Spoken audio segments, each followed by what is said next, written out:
Hola a todos y bienvenidos a otro episodio de Sigli se sienta podcast. ¿Por qué tienen que ver este episodio hoy? Fácil, hoy vamos a hablar de comida que todos comemos. Vamos a hablar con un chef que para mí fácilmente puede ser el mejor de Colombia, si se le diera la gana. Y mi mejor amigo, entonces vamos a mezclar las dos cosas un poquito. Vamos a hablar de nuestra amistad con un chef muy bravo, así que pónganse cómodos y denle la bienvenida a Manolo o Manny, como todo el mundo le dice, a eso que se llama Sigli se sienta podcast.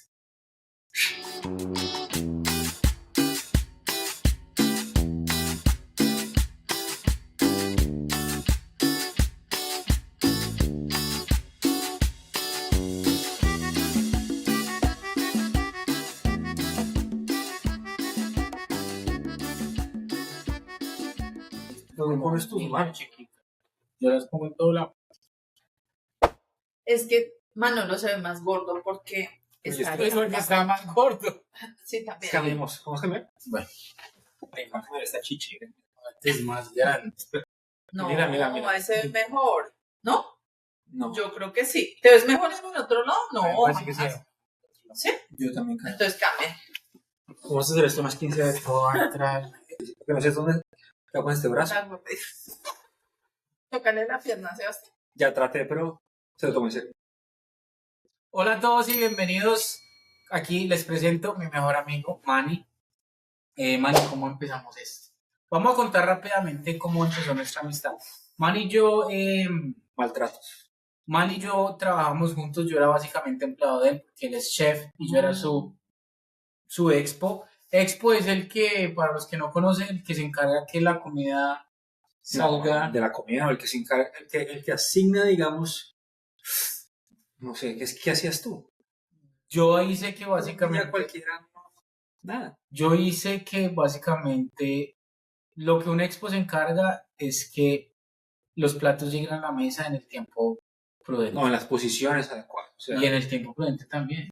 bueno, en teoría sí. A ver, la comida, yo cuadro con la cocina que esté saliendo a tiempo y que esté saliendo todo a la vez para un concepto como Surf Club.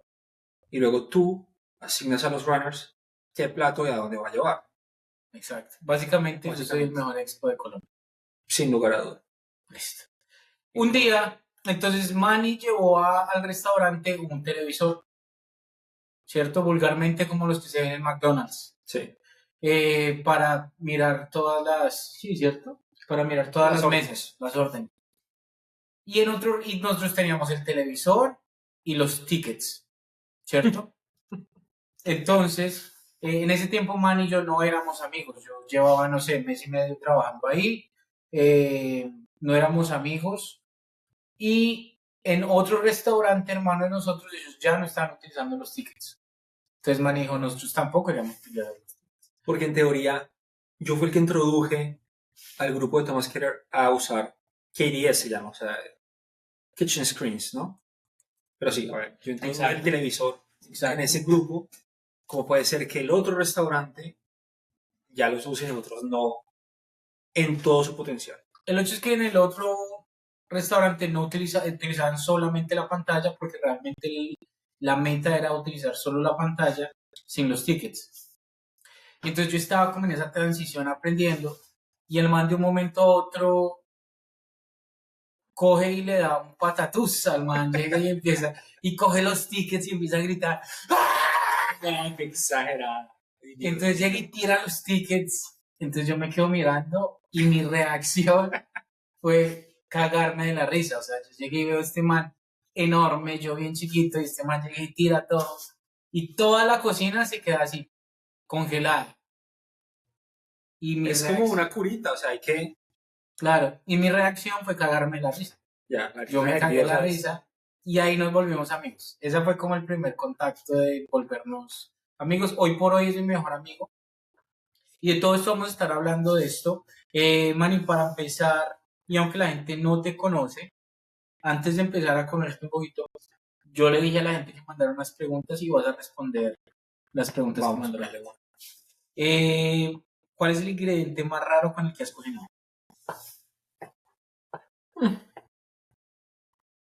No, pero esas preguntas es que hay tanto. Di 2. 2. Lo que pasa es que lo raro, o sea, lo que es raro para ti, no es raro, pues, es raro para otra gente o X. Por ejemplo, el uni es raro, ¿no? Y hay mucha Bueno, gente que el no conoce el erizo, uni. bueno, sí, no sé. Si yo como en Colombia no cociné, yo no sé, o sea, yo llegué a cocinar cuando ya vivía acá. No sé qué tanto sea raro o no para un público colombiano, digamos, pero bueno. A ver, cosas raras. Anquimo, o es el hígado del rape. ¿Cuál es el rape? El rape es este pez, a ver, es un pez, monkfish se llama en inglés, una cara súper gigante, parece un monstruo, Sí, el feo como es. morado. Y bueno, el hígado se usa mucho y se compara como con el foie gras, que es el hígado de pato del mar. Eso es bastante raro, yo creo. Y se cocina igual, paté, sí. Se hace en paté, o sea, funciona, es un hígado, entonces funciona muy similar. Es increíble, es genial, pero pues es muy de un paladar exclusivo. Yo creo que de 10 a uno le gusta. Okay. ¿Cuál ha sido tu mayor logro? El que no he cumplido aún, yo creo. No sé, o sea, yo creo que un logro como tal, o tratar de definirlo en un logro singular, es un poco irracional. Yo creo que mis logros han sido una consecuencia de decisiones que me han llevado a mejorar personalmente, a mejorar como chef dentro de un ambiente humano, eh, pero no te podría decir esto. Pero yo te tengo que decir que, por ejemplo, que Thomas Keller llegue y te busque, Tenía un pelo. que Thomas Keller llegue y te busque y te diga, quiero que manejes mi restaurante, me parece que es algo grande. Bueno, eso fue algo relativamente orgánico. Y de hecho ni siquiera fue él, yo era el chef de Bazar Mar en Brickell en ese momento, y fueron a cenar Devin Neal, que es básicamente el chef conceptual en su momento, el que creó Surf Club como concepto, o evolucionó Surf Club como concepto, y Jimmy Yui, que fue el diseñador que hizo Surf Club, y un par de personas más fueron a comer ahí. Y supongo que la cena les gustó lo suficiente, pero ellos ya tenían mi hoja de vida porque más o menos 2 años atrás Sí, eso yo te iba a decir, o sea, no es como que les no guste llegaron la ahí de comida. casualidad. Sí. Pero yo o sea, muchos años antes, quizás no muchos, pero un par de años antes de esto, yo había aplicado a una posición en Thomas Keller como de ayudante de chef de desarrollo. Luego me vengo a enterar que esa posición era básicamente para el ayudante de Devin para desarrollar Surf Club. Ok. Nunca me llamaron, nunca nada, pero mi hoja de vida quedó por ahí. Se la encontraron en Miami porque venía ahorita a Miami y vamos a comer a donde ese tipo y fue muy orgánico. Afortunadamente, Devin, como buen chef, llegó a comer al restaurante con zapatos de cocina, con danzos. Y ese es Entonces, muy de, esto es muy muy, del es man. muy de chef y es muy de Devin. Entonces, inmediatamente la persona que era manager en ese momento, Rafaela, puso en su nombre en Google, le apareció como Thomas Keller, chef de cocina. Me dijo, me fui a la mesa, les creé la experiencia. O sea, yo les quité los menús y les dije, yo cocino para ustedes. Rafaela, sí, Rafa, que fue oh, yo no manager. me acordaba de eso. Ella era manager en Bazar Mar. Ella literalmente definido en Google. Me dice, les quito los menús, yo les digo, yo les creo la experiencia. Supongo que les gustó. Y al final de todo, yo le ofrecí mi ayuda, no para ser el chef, pero yo le dije, hey, sé que están montando un restaurante acá en Miami, cualquier cosa que necesiten de proveedores, de ingredientes, de gente, déjenme saber, yo los ayudo. Y el día siguiente fue un email como que, hey, hablemos. Y el día siguiente fue una llamada con ticket, que no me la esperaba para nada. Que fue quizás uno de los momentos más, marica, me cagué, fue cuando Devin me dice en un email, quiero cuadrar una entrevista con el chef. Y bueno, yo trabajaba para José Andrés en este momento, estaba acostumbrado a muchos layers de gente, ¿no? Como que está el chef de este chef, este chef, este chef, José, ¿no? Cuando él me dice el chef, yo me imaginaba que era un chef corporativo, algo, y llego yo a una llamada, o sea, literalmente era marca este número a tal hora, bla, bla, bla, contesto, o llamo, contesta Devin, ok, sí, voy a conectar al chef, y, hola Manuel, ¿cómo estás? Thomas Keller. Y le reconozco la voz inmediatamente. Es Thomas. O sea, el momento en que todo se congela, ese. Para los que no conocen a Thomas Keller, pueden ver en Netflix un episodio de, ¿recuerdan? Chef's Table. Chef's Table, pero es como Leyendas, que también está haciendo. También está José. Marica, el man realmente La leyenda. es el papá de los papás aquí en Estados Unidos. Sí, no, Si no lo han visto, vayan y lo ven porque el man es un animal. Gordix, consejos para personas que quieran incursionar en esto. bueno, muchos. Primero, yo creo que la paciencia es lo más importante. Porque hoy en día, aunque el mundo ha evolucionado y todo es mucho más rápido y hay otro ritmo para hacer las cosas, yo creo que shows como Chef's Table o Food Network, lo que sea, te venden un poco una película que es bastante irreal. Es bastante... Lo que pasa es que eso es como las redes sociales en general. En general. Todo muy momentáneo. O sea, exacto. Como que el sueño ya está hecho. Y también un poco te mienten en las escuelas de cocina o en tus aprendizajes que te dicen como que va, tú vas a hacer este proceso de A a C, y cuando termines ya estás listo para ser un chef de un hotel o un chef de ta. Entonces, claro, tú sales o tú te cultivas con esta mentalidad de que tienes que hacer solamente estas cosas. Lo que no te dicen es que cuando tú haces esto, al final eres un aprendiz más. O sea, no tienes ni idea. Paciencia es muy importante. Porque hoy en día los mejores chefs o los mejores ejemplos de gente que es supremamente exitosa en lo que hace, aparte, bueno, quizás suerte, es mucha constancia, es mucha perseverancia, es entregarse un poco a no porque lo hiciste una vez, creer que es la mejor versión que puedes hacer de algo, que es un poco el problema con la gente que está empezando en esto.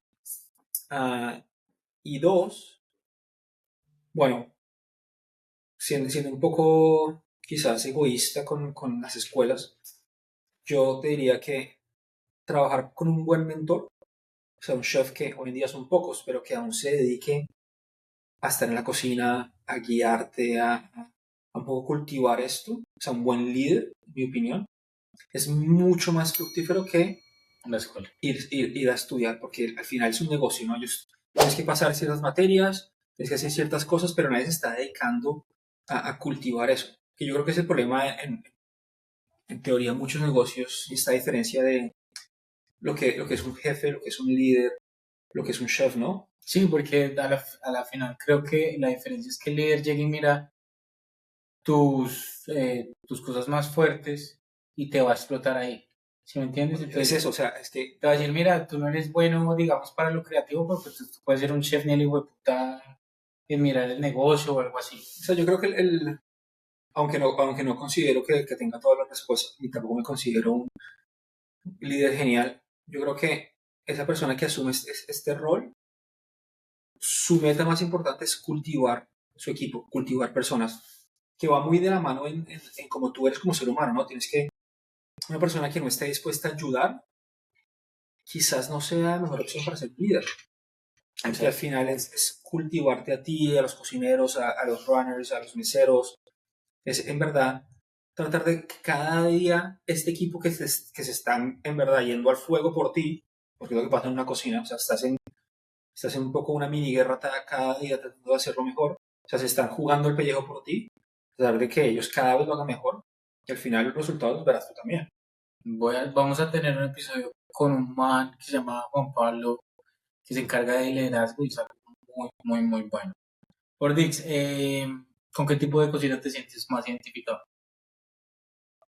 Bueno, yo creo que esa pregunta, esa y la de cuál es tu plato favorito, es probablemente las preguntas que cualquier chef no puede responder, porque hay mucho, ¿no? Yo creo que en una cocina, bueno, te voy a decir, en el principio de mi carrera siempre fue muy italiano, o sea, comida italiana, o lo que se considera comida italiana, ¿Por tu mentor también? por Julian Baker, que fue mi primer mentor.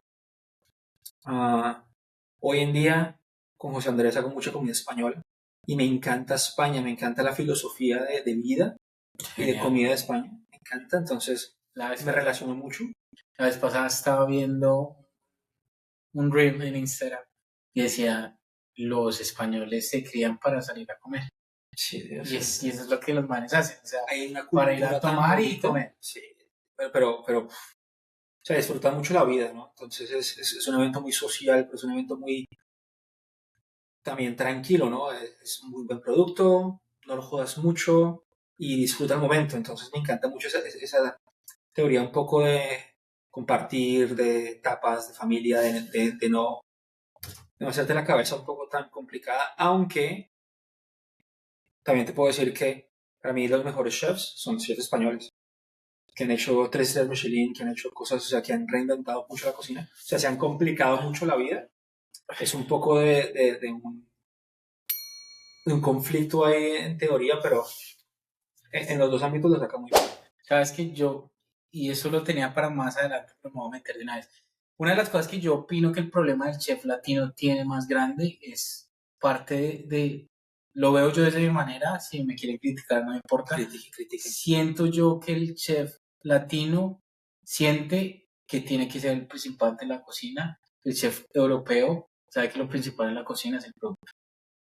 Entonces yo siento, digamos, yo fui al cielo, no me gustó. El man hace muchas cosas buenas, lo respeto, pero siento que cada cosa, cada plato que me comí tenía una cosa que de más. Y eso me parece que es algo como muy de quiero demostrar. En vez de cuando tú llegas y en un restaurante, o digamos, como un man como Thomas Keller otra vez para poner ejemplo, el man no se preocupa en cómo va a cocinar una carne, sino que el man se preocupa que el man de la granja esté creando el mejor producto para el man simplemente dar el mejor producto. Bueno, sí, a ver, no sé a ver, tienes razón, pero yo no sé si lo generalizaría a chef europeo o chef latino, porque aunque no te puedo decir que he experimentado muchísimos restaurantes latinos, he experimentado algunos, como he experimentado muchísimos en Europa y muchísimos acá, me parece un poco menos regional y más como de tendencias, ¿no? Porque hoy en día, pues muchísimos chefs, como digamos Leo, la experiencia en Leo en Bogotá, para mí fue una experiencia interesante. La filosofía detrás de todo lo que hicieron me pareció espectacular, porque todo era muy de producto, era muy regional en todo Colombia, era Colombiano. quizás colombiano, muy, muy diferente a lo que, a ver, que me parece súper válido, es como mostrar que Colombia es más que la bandeja paisa y que el ajiaco y que esto que pues, se conoce como comida colombiana. Genial, me pareció es increíble ese concepto de tenemos 1000 productos. Y el no tener la necesidad de ir a buscar Exacto. O sea, 1000 productos dentro de nuestro país que nadie los ha escuchado nunca viviendo en Colombia. Sí. Y explorando técnicas de cocina del mundo. Genial. Ahora te puedo decir, wow, los sabores fueron espectaculares. No, para nada. Y fue supremamente caro. Y a ver, yo iba con la ventaja de que iba gastando en dólares en Colombia. Ayuda mucho, pero una persona ganando en pesos, gastando en pesos, yendo a comer allá, poco Baila, sí. poco No, eso baila. es algo muy segregado. Supremamente. Igual el cielo, nosotros nos gastamos 2 millones de pesos. Ya, Que yo digo, que tanta gente puede. ya, o sea, cuando es la conversión acá, aquí, no es tan grave, Exacto. pero allá, pesado. Para que al final digas, la filosofía detrás de esto fue espectacular, el mensaje fue muy bonito, pero el sabor al final se quedó corto. Es que eso es lo que yo me refiero. Y te puedo decir que hay cosas que son memorables, ¿no? Entonces yo trato de recordar mi experiencia en Leo. A ver, fue muy buena, pero trato de recordar la experiencia en Leo. No me acuerdo de ningún plato. Yo te puedo decir del mensaje que trataron de darme en la comida, eso me acuerdo, pero no me acuerdo de ningún bocado. Y eso estuvo genial, pero cada vez que voy a España, voy cada año, o cada vez que como en las empanadas en el centro, me acuerdo mucho de ese sabor, me acuerdo de ese producto. O sea, al final, no sé qué es más importante. Los pan de bonos del centro, deliciosos. Última pregunta, no, dos preguntas más. ¿Cómo se maneja el estrés en la cocina? Bueno, Yo creo que ha evolucionado mucho a través de los años. Yo creo que en su momento no se manejaba. Sí, exacto. Simplemente se explotaba y te llevaba de frente el que estuviera de frente. Y yo creo que así, o sea, hay muchos chefs, digamos, de mi edad hoy en día, que se criaron en esa cocina. De hecho, mi mentor, mi primer mentor, Julian, un tipo británico supremamente, a ver, estilo Gordon Ramsay, en los primeros shows que hacía, que gritaba y que botaba y que muy así, ¿no? Muy, bastante fuerte de liderazgo, bastante irracional. Porque estos chefs clásicos llegan a un momento en que pierden la luz, ¿no? O sea, ya no hay opción de un diálogo, de una explicación, simplemente está mal Y ya. y ya. Y no baja de un grito o de tirar algo, o de pegar a la mesa. Entonces muchos de nosotros nos creamos en ese ambiente. Pero bueno, como muchas historias de gente que se cría en esto, tú o aprendes a hacer lo mismo o aprendes a quizás no hacer que la gente pase por lo que tú pasaste, ¿no? Que debería ser como... En teoría debería ser. Hay dos maneras de ver la vida. Exacto. O me vengo contigo y hago algo peor, o sea, que sufras más que yo sufrí, o cambio la mentalidad. Yeah. Lo bueno es que en mi caso, cuando yo estuve con él, yo fui su segundo. Entonces, en teoría, la mayoría de veces que él perdía un poco el control, yo estaba en la mitad, porque yo era el sous chef, ¿no? Entonces, él perdía el control con un cocinero y yo terminaba siendo como el que trataba que entraba ahí, no, yo lo de mediar un poco la situación o de resolver un poco, más que todo como para calmarlo. Entonces, aprendí muchísimo y también, no sé, me dio mucho como perspectiva de las dos situaciones. Pero luego, honestamente, trabajando para Thomas Keller, el tipo, yo creo que lo que más le aprecio es ese valor que él le da a lo que él llama su ética, ¿no? A sus core value. Eso fue lo primero que yo aprendí. O sea, eso fue... A mí me dijeron Thomas Keller, y lo primero que yo aprendí del man fue como el man, cualquier persona que trabajaba desde la posición más baja hasta la más alta, tenía un valor y un sentido. Sí. O sea, toda la posición y de la manera que hablas. O sea, toda esta escuela de cultura fue, aunque yo creo que ya tenía muy buenas bases, porque otros de mis mentores a través del tiempo trabajaron con él. Pues es que la gente no se da cuenta de, aunque tú no hayas trabajado para Thomas Keller, en mi opinión, en este país, él ha sido tan influencial que hay mil cosas que cocineros hoy en día hacen porque alguien les ha enseñado, porque es la manera correcta de hacerlo, inclusive desde cómo poner los rótulos con la cinta verde, la cinta azul, cómo escribir. Todo esto empieza con él. Y hoy en día los cocineros no tienen ni idea que esto empieza en French Laundry. La manera de hablar a cierta gente, de referir a ciertas cosas, ciertas analogías, todo esto empieza con él 20 años atrás. Que nadie se da cuenta, pero hasta que tú no trabajas con él o en verdad lo vives, no haces la relación de que, oh, wow, ¿sabes que yo llevo 10 años haciéndolo? Me hacían en la escuela, nació con sus restaurantes. Exacto. Entonces, bueno, fue muy lucrativo en términos de crecimiento personal como chef, trabajar con él. Y eso te lleva a quizás manejar estrés de otra manera. Pero el estrés siempre va a estar. O sea, querrámonos o no, al final es un negocio de volumen, es un negocio de eficiencia, porque todos los chefs somos un poco románticos y un poco egocéntricos en que decimos que hacemos esto por pasión, por valor a la cocina, por el producto, que todo eso es verdad, pero al final de todo esto es un negocio. Claro, como todo. Pero de todas maneras, yo sí siento que los cocineros y todas las personas que están ahí metidas sí tienen que tener, quitando de un lado la paga, tienen que tener mucho amor. Es como un eje, para mí la cocina es un eje. Definitivamente mucho amor porque al principio, o sea, yo creo que el cuento que te cuentan, que al final te tienes que terminar comiendo es, al final te van a pagar muy mal.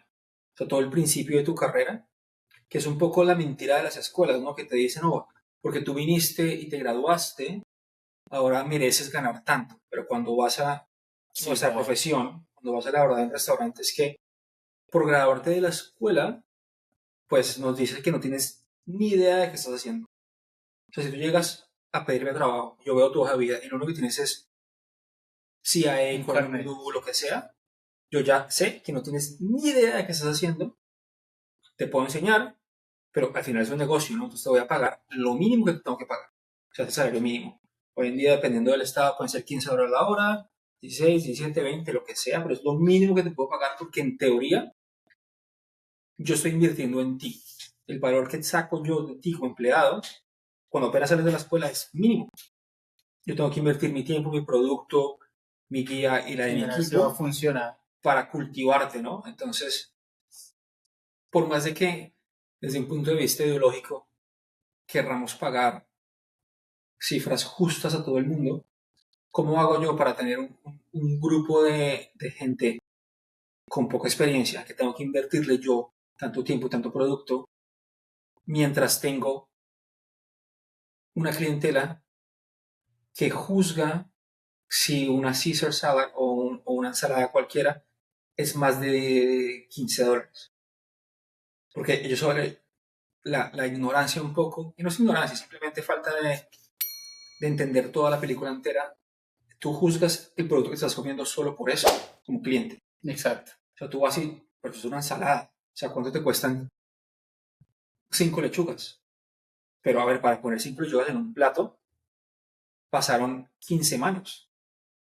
Y de pronto, la mitad de la caja de lechuga que te llegó más o menos mala, o 2 días antes, una persona nueva, estas, un comí dejó el pedido afuera mucho tiempo, se empezaron a oxidar, o hicieron el dressing mal 3 veces, y el dressing de casualidad tiene de pronto un ajo confitado que haces en un número gigante, o sea, haces 20 libras de ajo, que es eficiente, pero esa vez la quemaron.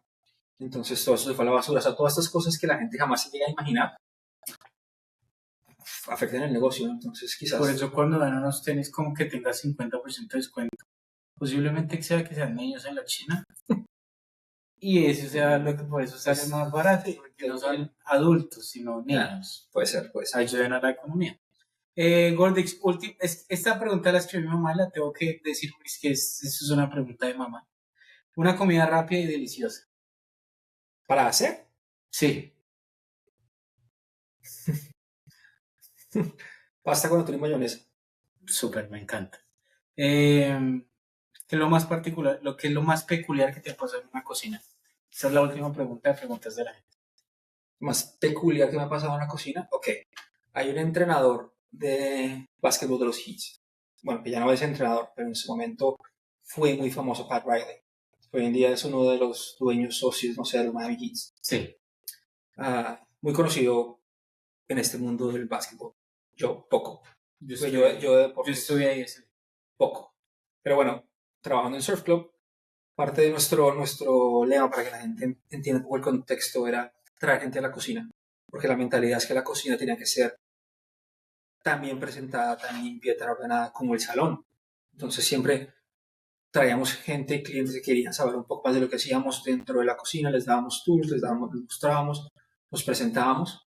Y bueno, en una de estas, un poco porque era famoso, la gente lo quería conocer, Pat Riley estaba cenando con el que en ese momento era creo que el dueño de Miami Heat y sus parejas.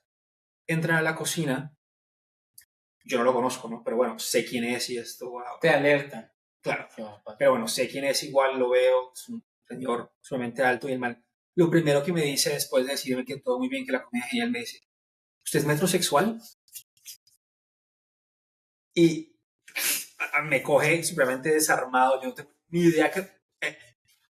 mi respuesta fue, siendo el inglés, si usted quiere, puedo hacerlo. O sea, es como, venga, ven. Siendo el inglés el segundo idioma, marico, ¿no? A veces como que dice, el man dijo esto. Sí, como que, ¿por qué me preguntas si soy metrosexual? ¿Qué tiene que ver esto con el río que te acabas de comer o lo que sea? Pero, pues claro, como el tipo es como el coach, ¿no? O sea, es el papá de los helados. Bueno, si usted quiere que sea metrosexual, sí, lo puedo hacer.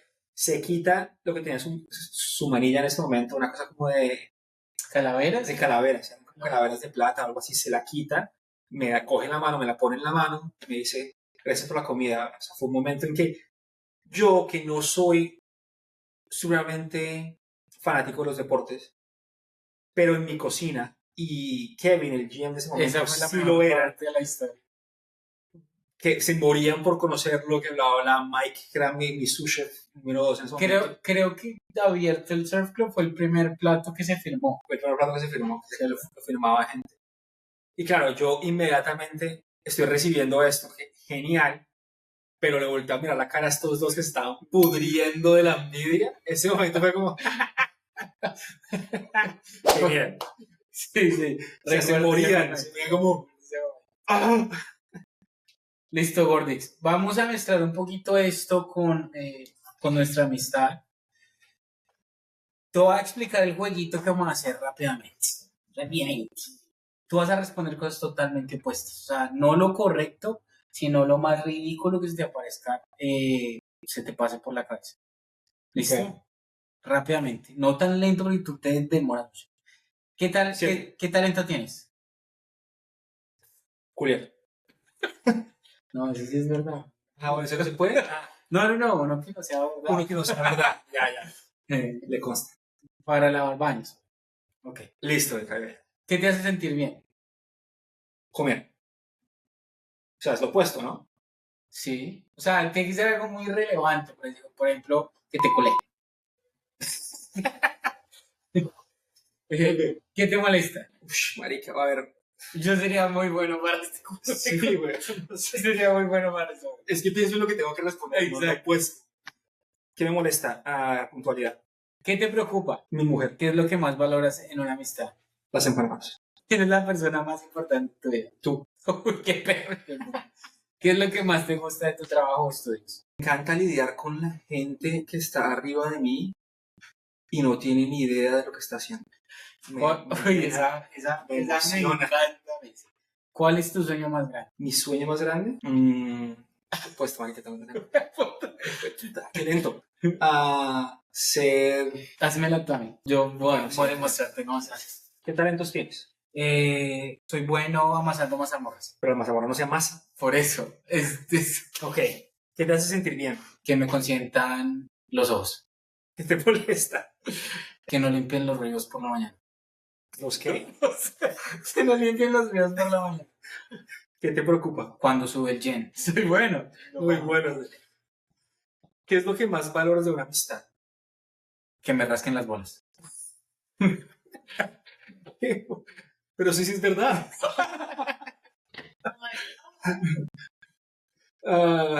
¿Quién es la persona más importante en tu vida? El presidente Petro. Uf, estuvo buena esa. Ajá. ¿Qué es lo que más te gusta de tu trabajo o estudios? Ir a trabajo. Que me paguen. ¿Cuál es tu sueño más grande? Quedar en embarazo. Ok. ¿Qué te gustaría cambiar de tu vida? Ser mujer. Es preocupante, Alejandra. ¿Qué consejo le darías a tu yo más joven? Que aprenda a disparar. ¿Qué te inspira? Petro. No, ya repetiste. Uribe. ¿Qué es lo que más te gusta de tu familia? Que no tengo papá. Yo. Se fue ya. ¿Cómo describirías tu personalidad en 3 palabras? Serio, bruto, Bueno, pues también intelectual. Intelectual. Ya. Gordix, ¿qué tan difícil es ser el mejor amigo de alguien? ¿Cómo llegaste tú a ser mi mejor amigo? ¿En qué momento sentiste que tú eras mi mejor amigo? ¿Soy tu mejor amigo? Sí, obvio. Ok. O sea, ¿de mi parte o de tu parte? O sea, ¿yo porque creo que soy tu mejor amigo? Sí, no, porque tú nunca me has dicho. Eso es un logro. Pero me dijiste, No te la cojas tan me fácil. dijiste que Jeff era tu mejor. Ok. Ay, entonces los... A ver, responde la pregunta. Y ya está súper. Quedó en cámara. ¿Por qué llegué a ser tu mejor amigo? ¿Por qué crees? ¿Por qué creo? Bueno, creo porque soy muy honesto contigo. Y soy capaz de decirte verdades que solo mejores amigos dirían sin ánimo de ofender, pero con ánimo de cultivar. Creo que esa es la razón. Me dejó solo. O sea, estamos trabajando y me dejó solo.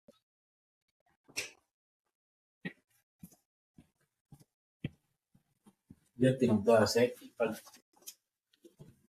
Yo creo que sí, yo creo que fue por eso. Y siempre se lo he dicho a Manny, como que yo, o sea, hay mucha gente que te dice o que eres muy bueno o que eres muy malo, pero yo soy muy bueno reconociendo el por qué me lo dicen.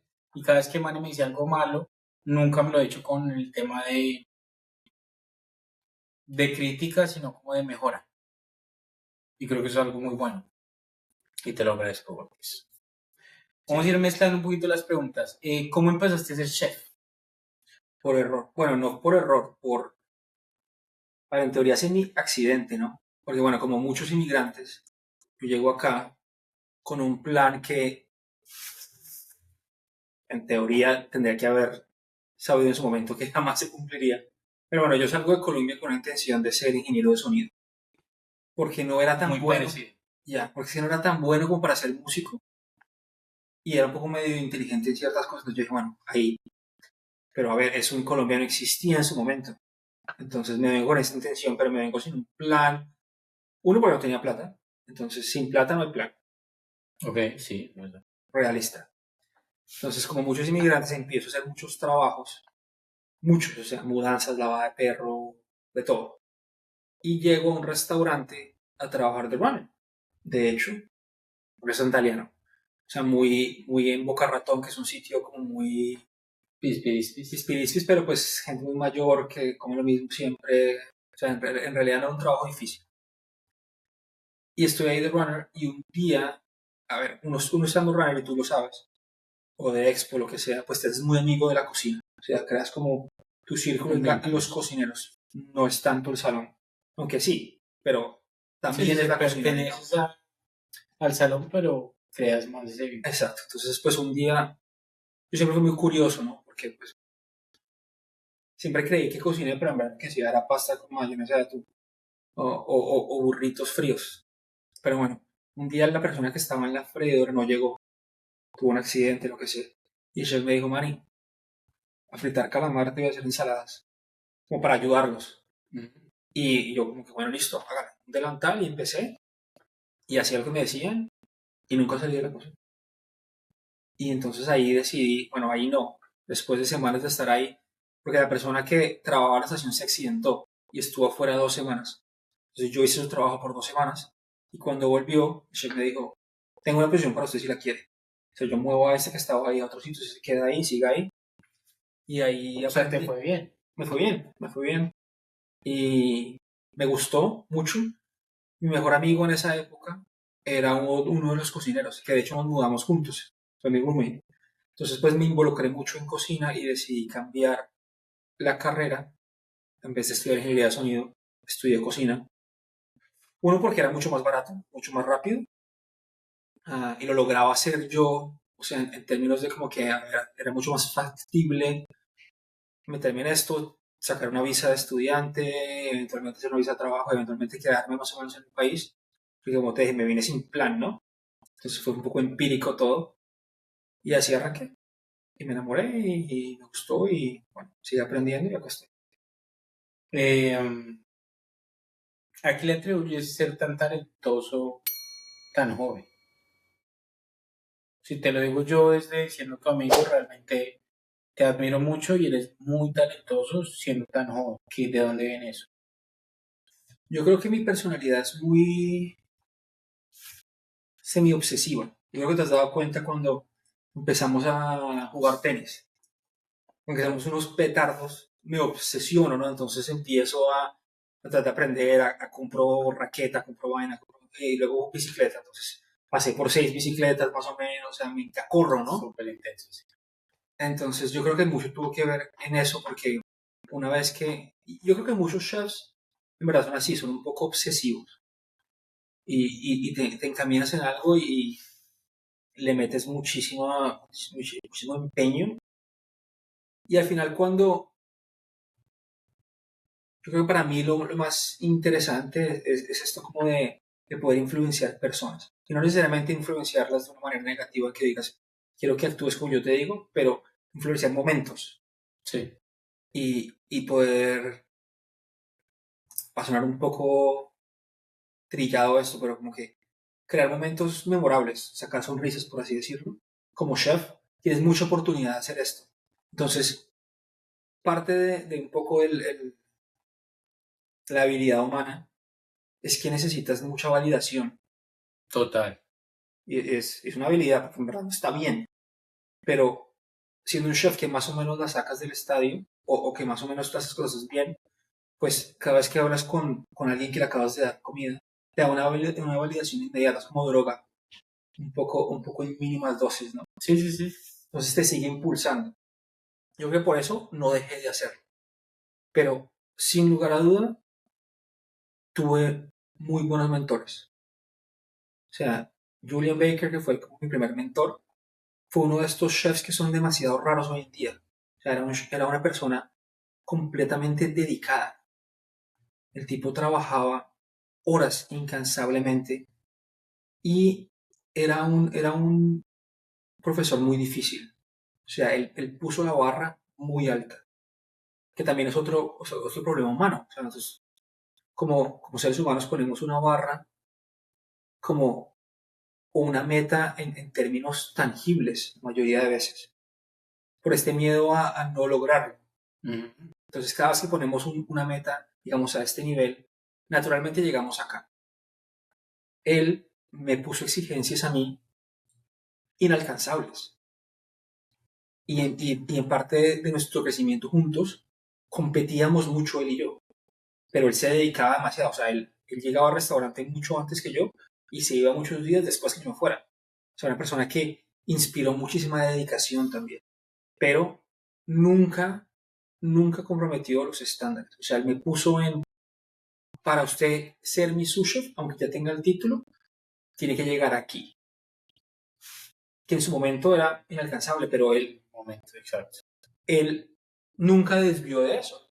Entonces yo cada día trataba de llegar a ese, pero llegar o no llegar. Yo creo que hoy en día sobrepasé un poco esos límites que él me puso en su momento, pero eso ayudó mucho. Entonces, eso cultivó el principio, eso cultivó las bases. Luego de eso tuve la fortuna de trabajar con gente como el equipo de José Andrés. Cuando trabajas con José Andrés, no trabajas con José Andrés. O sea, él tiene mil cosas en su vida, no trabajas con él. Pero él, en su momento cuando yo trabajé ahí, tenía gente en su equipo que son unos cracks, que son unos mejores cocineros que he conocido en mi vida. O sea, una persona como Rubén García. Que eso se trata. Claro, o sea, trabajé y conocí personas supremamente muy buenos en lo que hacen y ya tenía unas bases muy fuertes, bases quizás no tanto culinarias, pero bases en mi actitud y mi aptitud como chef, pues en esa disciplina, en esa constancia, en esa visualización de no ser conformista. Eso ya estaba. Entonces luego llegaron personas muy buenas en lo que hacen, que me enseñaron mejores técnicas, mejores maneras de hacer las cosas, pero ya esta base estaba creada. Entonces permitió aprender, permitió absorber, permitió que me cultivara. Y como eso fueron varios, luego Thomas Keller y toda esa influencia de él terminó como de pulir. Y pues te queda una manera de ser, te queda una manera de actuar que te influencia no solo en una cocina, pero también como un ser humano, creo yo, porque al final van de la mano. Tú me preguntaste por qué ibas a venir a este podcast. Yo creo que esa es una de las razones. O sea, aparte de que eres joven, talentoso, eres muy consistente. Y creo que eso es uno de los secretos del éxito. Date cuenta de una cosa. José Andrés, Tomás Keller, son personas que saben su éxito, saben lo buenos que son, pero no tratan de brillar y por eso crean estos equipos tan fuertes.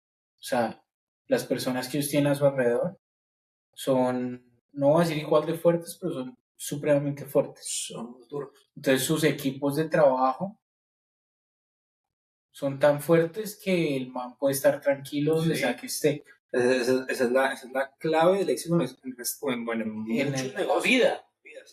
Porque es que de todas maneras en cualquier negocio, y creo que ahí es donde cambia, y aquí es donde vamos. Hay muchas personas que tienen ese miedo, como esa inseguridad de que "Y si traigo a mi equipo a alguien más fuerte que yo, más bien yo soy el más fuerte, yo prefiero guardarme esto", pues esas personas van a estar limitadas toda su vida.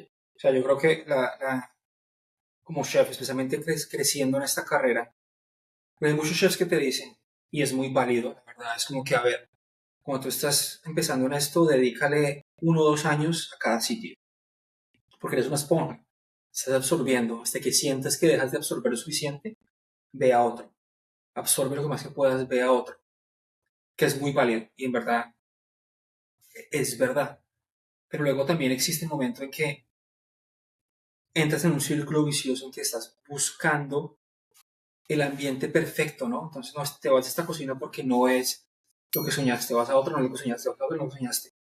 Llega un momento en que tú tienes que darte cuenta que quizás lo que estás soñando no lo vas a encontrar, y es construirlo. Y Que no sea un secreto para este perro de Castillo mal parido. y llega ese momento en que tu aprendizaje no va a parar, pero contratar gente que sea quizás mejor que tú en algo, o que sepa mucho más que tú en algo, lo encontrarás en todo lado, porque a ver, en la cocina. Yo he hecho mucha pasta en mi época. Ahora hago mucha cocina española, pero te puedo decir que hay 1000 cocineros que hacen más pasta que yo. Y me beneficiaría que trabajaran conmigo, porque puedo seguir aprendiendo de ellos. No porque yo sea el chef, porque yo sea el jefe. Significa que tendré que saber más que todos. De hecho, es todo lo contrario. O sea, hay cosas de sus culturas, de sus experiencias, de que tú tienes que seguir absorbiendo de la gente sin importar tu posición. Y estos manes grandes también me doy cuenta. Y lo digo porque yo antes era totalmente opuesto, creo que ya un poquito con la madurez o con el camino lo he cambiado. Y es que estos manes les gusta mucho compartir, no son celosos con su conocimiento. Ya, que es que no es que es del mundo. O sea, hoy en día, ¿quién está creando un plato? Tú estás cogiendo, a ver, por minimalizar esto a una receta, ¿no? ¿Verdad que estás creando? Si es que ya está casi todo inventado. Estás cogiendo sabores que son familiares para ti, de pronto técnicas que no usaste juntas, mezclas un poco, pero seguro no es el primero que lo hace. Entonces, hoy en día, cuando crecemos juntos, crece nuestra profesión. Si yo me quedo y guardo todo lo que sé, pues al final le estoy haciendo un daño a, a nuestro gremio, a nuestra profesión. Pero si todos los chefs comparten un poco de lo que hacen, pues la barra, lo mismo que hizo Julie en su momento, la barra ahora está un poco más arriba. Porque ya todos hacen esto, entonces ahora que sigue, que sigue. Y como profesión, como cultura culinaria, crecemos todos. Listo. Ahora que hablas de ese plato, tengo que hacer la pregunta. ¿Cómo sería el corrientazo perfecto? El corrientazo perfecto. Pues yo soy muy mazorquero. Ok. Entonces para mí, mazorca está como estadio. ¿Para comer o para sentarse? ¿De lo que estamos hablando? Perdón. Cuando tú dices un corrientazo, tú dices, yo siendo el chef de los corrientazos, digo que el corrientazo tiene que tener esto, esto y esto. Siendo un O sea, corrientazo, arroz, ovillo, aguacate, sí, proteína en salsa.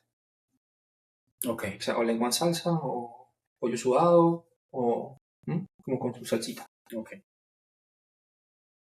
Y manzana postón. Yo tengo que contar una historia también. Es que cuando yo trabajaba con ellos, yo no me las voy a dar de pobre, ni me las voy a dar de rico. Pero al lado de él y una compañera que se llama Camila, un saludo a Camila, Sí, todos pobres a la Camila, seguro. era muy pobre al lado de Camila y de esto. Entonces un día estábamos en la cocina y no me acuerdo cómo llegamos a la conversación, y es que cuando yo estaba chiquito, y esto sí es una realidad, para mí y para muchos colombianos la pasta era un acompañamiento. No, O sea, que se va mal. yo vine a comer pasta sola, grande. O Me acuerdo de esta conversación. o comía pasta sola con su buena salsa de tomate y sus salchichas rancheras. Y esa era la pasta, pero para mí la pasta era un acompañante del arroz. No, no, no. Sacrilegio. Y entonces llegué y me dicen este par de putas que nunca habían comido pasta con No, arroz. nunca comes pasta con O arroz. sea, pueden No puede entender ser. la diferencia estratosférica que hay de la 100 a la 34, marica. Pero es que yo creo que sí, estoy de acuerdo. A ver, es que yo no sé si eso es una Claro, es diferencia de estrato. Claro, marica. No, pero es que es una diferencia de... Porque es que nosotros vivimos en la misma ciudad, casi en la misma época. Solamente que vivíamos 70 cuadras de diferencia. Sí, bueno, pero es que pasta con arroz. ¿Y la pasta con qué? ¿Sola? La pastica con su atún y su mayonesa. Eso sí, pero sola, sin arroz. Marica, hay una historia muy buena de un man que quiero entrevistar que se llama Frank, y el marica es humorista. Entonces el man fue a MasterChef. Ujú. Esa historia es un giro. Entonces Claudia Bamón, una belleza de Claudia Bamón, un espectáculo. Ellos estaban en... ¿Alguna vez has visto MasterChef? Sí, claro. Entonces el man está en la despensa, creo que se llama. Ujú. Y entonces el man llega y le dice, coja el atún. Entonces el man busque el atún para el pobre, La el latica. atún, la lata. Y la vieja le decía, mira, ahí está, ahí está. Y el man busque y busque y busque la lata de atún. Cuando Claudia Bamón se refería a su lomo de le da el lomo de atún. atún. A mí eso me pasó también, o sea, es algo Claro, claro. ¿sí me entiendes? Pero es muy, o sea, yo creo que es más como, sí, es un poco de estrato, pero es cultural, porque en Bogotá especialmente, yo no sé hoy en día cómo estén las cosas, pero cuando yo viví en Bogotá, pescado fresco no existía. O sea, tú ibas a un restaurante, pero tú en un mercado vas a encontrar cosas congeladas, o sea, Sí. un atún rojo así de lo que hoy en día todos conocemos como atún. Por lo menos cuando yo estaba chiquito, eso no se veía en ningún lado, o por lo menos en mi casa, mi familia, jamás. Pero hay mucha gente que hoy por hoy no sabe que el atún es así. Ya, exacto. O sea, también llegué a este país a enterarme que el atún era rojo. Exacto, sí, O sea, claro. y esa vaina porque es roja. Sí, sí, sí. Luego Eso estudias, nos pasó a todos. ¿Esto qué Eso es? nos pasó a ¿Y todos. esta carne qué es? Claro. Pero pues, yo creo que es más como de lo que estás expuesto regionalmente, no solo por estrato. Hablando otra cosa regional, no sé si esto va a quedar dentro de los estratos. La carne. La carne, nosotros culturalmente, o sea, La comemos súper cocinada. yo con la carne que me comía en Colombia, yo puedo cortar, marica, un cable. Sí.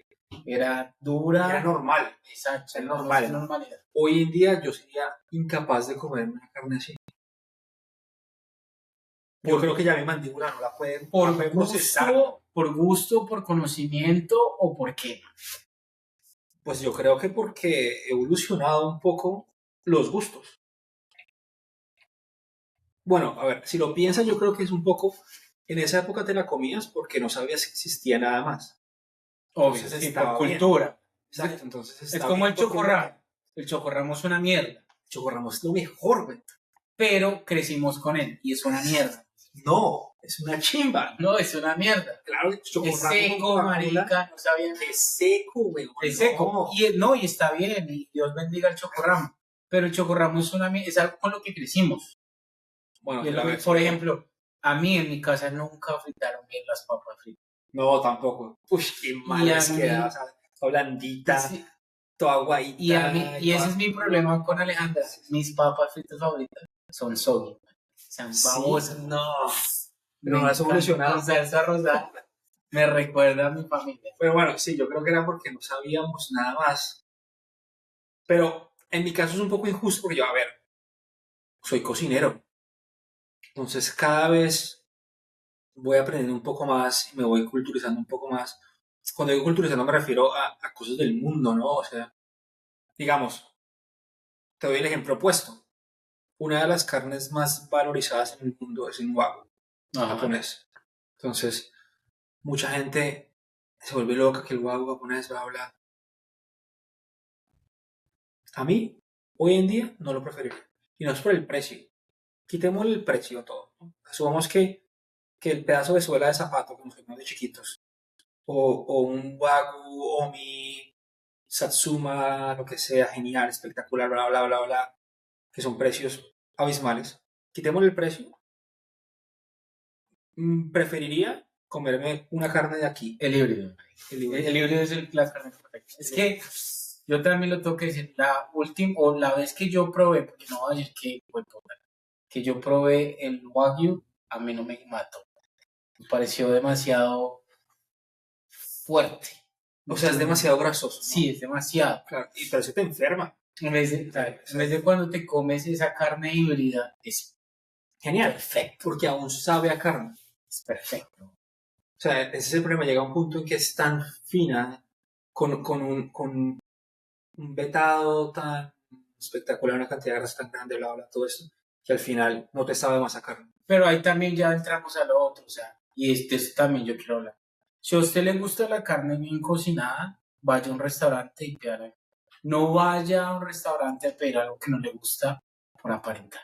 Obviamente. Eso es lo más feo que hay. O sea, si yo sé que a usted no le gusta, o sea, yo entiendo que Manny siendo chef, y eso lo respeto porque hay una cosa que me gusta y eso yo lo escuché cuando yo era chiquito y lo escuché en una emisora en Radioactiva y una vieja llamó y la vieja era campesina y la vieja habló de todo el trato de una fresa porque la vieja llegó y dijo, Importante. entiendan lo que se están comiendo. Y a mí esa llamada me cambió el chip totalmente porque uno es muy déspota y uno puede botar las cosas.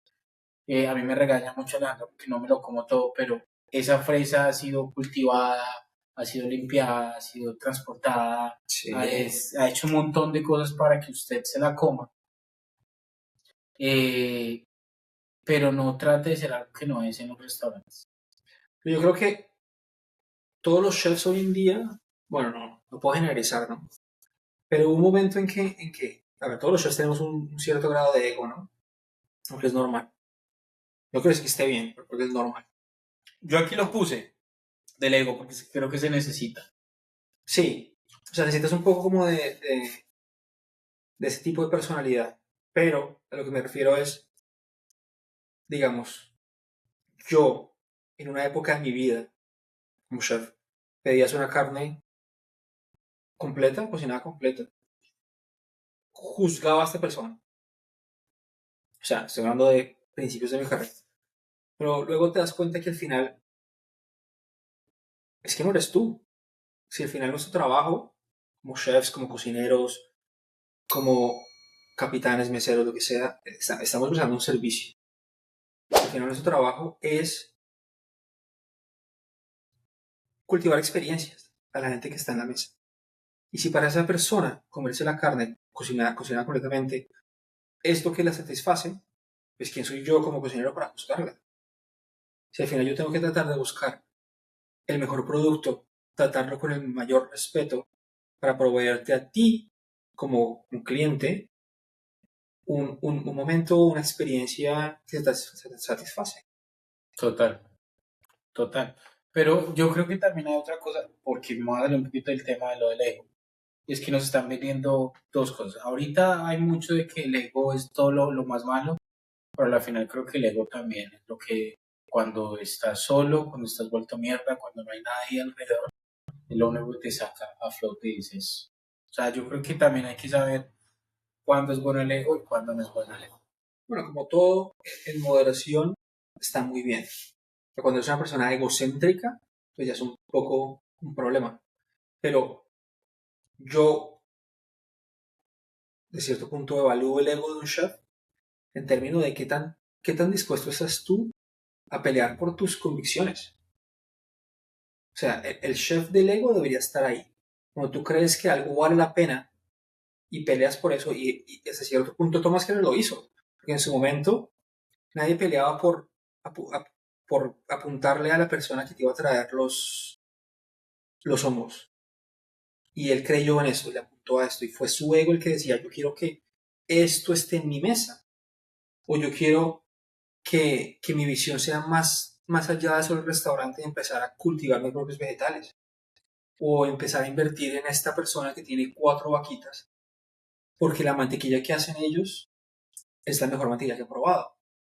Entonces, o sea, esta convicción que tienes y esta disposición de pelear porque tú crees que esta es la mejor manera de hacer esto que puedes hacer, eso sí le hago de un show. Y esa necesidad de Eso es necesario. Sí, sí, sí.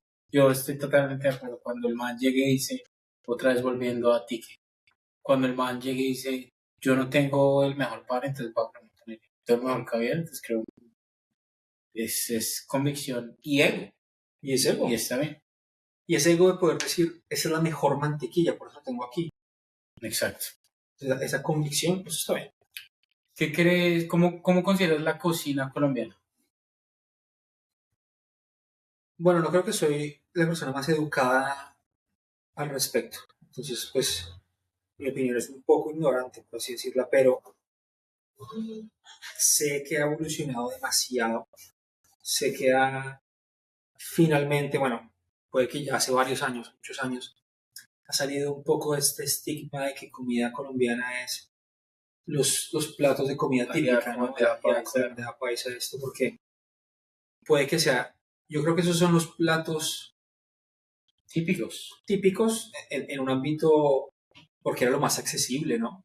El jornalero era lo que comía. Exacto.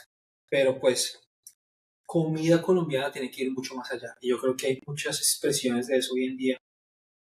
Que quizás, a ver, la última vez que fui a Bogotá me di cuenta que es un sitio que ya le da la pelea a cualquier sitio del mundo, en verdad. O sea, ya dejamos de ser un sitio que no evolucionaba un poco y hoy en día tiene expresiones muy colombianas de cocina, pero pues a un nivel en que no le tiene nada que envidiar a ningún otro país.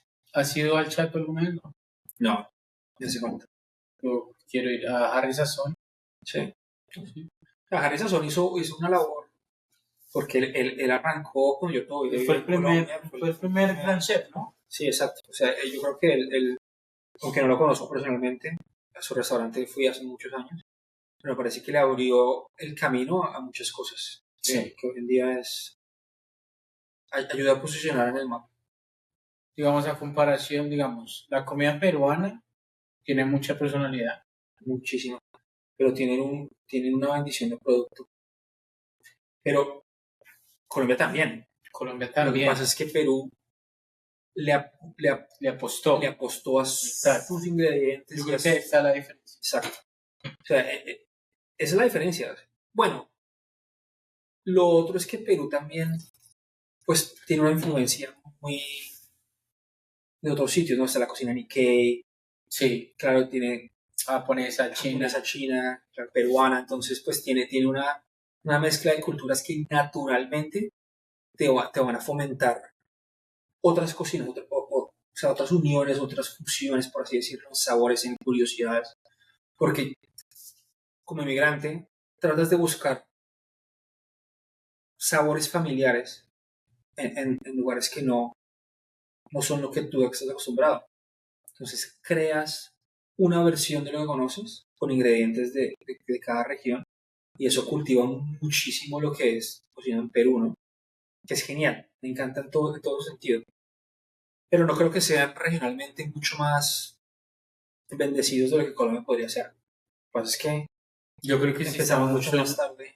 Yo sí siento que es mucho la mentalidad. Cuando uno va en muchos lados de Bogotá, se muy occidental, se muy gringo, y siento que sí falta como más esa identidad de llegar y decir, o sea, lo que está tratando de hacer Leo, pero nosotros mismos queremos como el poder consumir cosas colombianas. Uh-huh. Yo creo que sí, porque igual los mexicanos sí, comen lo mismo 10 veces diferente. O sea, un taco es lo mismo que un burro, es lo mismo que es lo mismo todo. La tortilla frita, pero tal. Sí. Pero los manes tienen tanta pasión que lo pasan. No, nunca he ido a un restaurante mexicano a otro nivel. Sí, un Puyol, digamos. Exacto. Pero sí, igual, o sea, pero la comida mexicana está en todo el mundo. Exacto. Entonces Y tienen en como muy buenas expresiones. O sea, yo he comido comida mexicana delicioso. muy Y espectacular. es delicioso. Delicioso. Gordix, creo que ya. Gracias. Vamos. Yo creo que ya estamos acabando. ¿Qué te puedo decir? Normalmente nosotros al cerrar, porque este perro nunca se ha visto un episodio mío, siempre me gusta como decirle gracias a la persona que grabó conmigo, no solamente por su tiempo, sino que estamos tratando de aportar algo. Estamos Mi tratando tiempo. de... ¿Cómo se llama lo pagas? No, No, marica, borré esto entonces. creo que estamos tratando de aportar algo. Y si algo le sirvió en el episodio, llegó hasta aquí, gracias. A ti, Gordix, te admiro, te quiero, te adoro, gracias por ser mi amigo, gracias por ser la persona excelente, gracias por ser mi maestro, gracias por apoyarme y gracias por siempre estar ahí para mí. Gracias a ti también. Y felicidades por esto. A todo el mundo, gracias. Si se quedó hasta aquí, lo quiero. Si no se quedó hasta aquí, espero que le dé arrea, perro asqueroso. A todos ustedes, gracias. Nos vemos pronto con más episodios, más contenido. No se olviden de seguirnos en las redes sociales. Se me olvidó decirlo al principio. Sigue Se Sienta Podcast en Instagram, TikTok, Facebook, YouTube, pronto Spotify. Así que gracias y nos vemos pronto. Chao. Listo, bebé.